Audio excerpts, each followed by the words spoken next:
I do. I have a friend who has a doctor's note from It can be done. It's a difficult. I just want to follow along. I got my paperwork from Mission Neighborhood Resource Center. And when I went down there, I explained that Nurse Jane from the HOT team had given me my original diagnosis 5 or 6 years before. And the doctor said, James, I know you're not a drug user or on alcohol, but I got to make you wait a week. I didn't say anything. I waited a week later and went back and demanded it. And I told her, you know what, because you delayed me by a week, I lost all my place in standing and all the collectives and grows and clubs and everything else, and my knee pain came back and everything else, only because you denied me by continual treatment. And just, why didn't you tell me that before? I said, I did, but you weren't listening. I explained to you that I needed continual coverage, and you said I had to wait a week anyway, even though I was not in that category of people that should be suspect.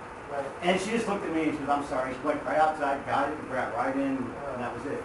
But that I was think what I'm hearing as feedback is something that I need to call Lou Correa's office about, and other people, please join me in this, is asking more questions about the sort of medical board that they're setting up and the medical aspects of this. And, you know, my guess is Lou Correa's office, because this has been such a hush and push, has received very little actual authentic patient advocate calls. I think they've received calls from industry spokespeople, from merchant representatives. I don't know, I don't attend the ASA-SF meetings. Are they talking about it there? There's a group of people who have on their phones, it'll go off, and every day they'll call once a day the whole list of people. About this bill?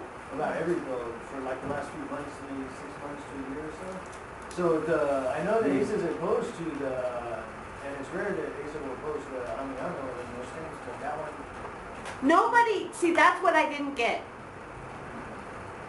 Tom Amiano's chief of staff has stopped returning calls to the president of ASA and to me. Wow. Oh, hi. Wow. They will not speak to local patient advocates because we wouldn't support a really bad law. Right. What? Yep. Look, if since they're saying primary care physicians now have to write the recommendations and everybody's supposed to have insurance, are these visits not covered by our insurance?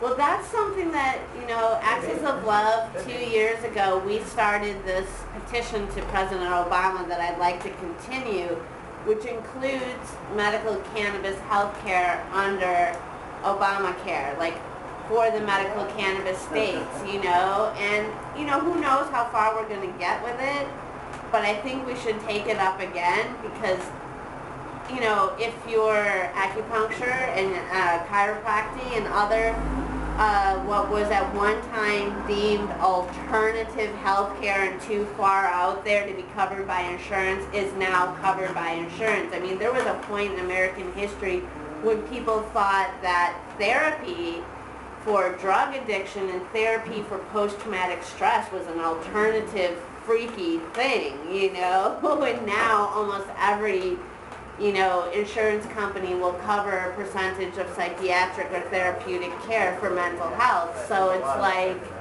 how do we continue that conversation? I mean, what I think is really sad is some people think because we have so many medical cannabis states now that somehow like this whole thing is all over. Oh my God, we've just begun! Oscar, and then I'll take one more comment and we can get some music going, and I have a few more little treats to put out. For example, I was getting my recommendation from Tom Wydell. Right. As soon as they found out I was a veteran, they gave me the thumb. I went to VA, they wouldn't even talk to me. So, But now the vets got a little bit further ahead than the rest of us that's why I ended up because... with Medicaid, because I couldn't get anywhere. Yeah. And Medicaid was a rescue for me, personally. And that was before Axis of Love even jumped on the wagon. Medicaid reimburses, don't they?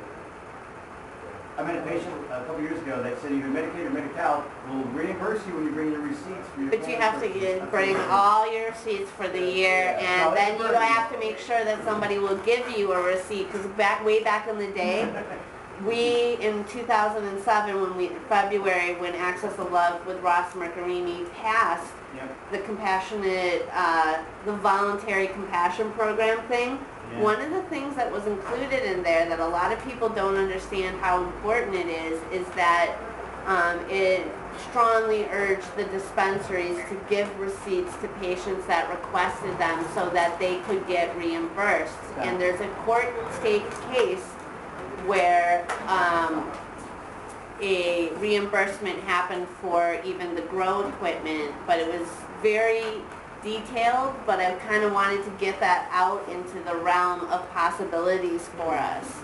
And the woman won her case, but she had already died of breast cancer, but her husband, who was her grower, did eventually get reimbursed for growing for her, but she didn't live to win her own court case, which is, you know, one of those sad sort of Moses moments where you don't get to go to the promised land, you know? Eli? Yeah, you were mentioning earlier about smoking inside certain buildings. In the city of California, the easiest, basicest way to find out if you can actually legally smoke in your unit, look in your building. If there's vents in the building, you cannot legally smoke in that building unless you have property authorization from your property manager. There's no vent in that building, property manager cannot say anything about the medical smoke. That's the law. interesting. So I think there's also agreement among the activists here that at our next town hall, we should not only be looking at what's happened with this bill and in between times take some action, but also looking into having half of our town hall be about medical cannabis and housing in San Francisco. Does that sound like something we'd all like to hear? And you know what? One of the best housing experts is Tommy. Yeah, and guess what? He's so pro-cannabis, and he's played music at Axis of Love gatherings before and stuff, so I think it'll be pretty easy to get him here. In other words, I think I can say, I'll throw you a joint, Tommy. You want to come and talk about medical cannabis housing and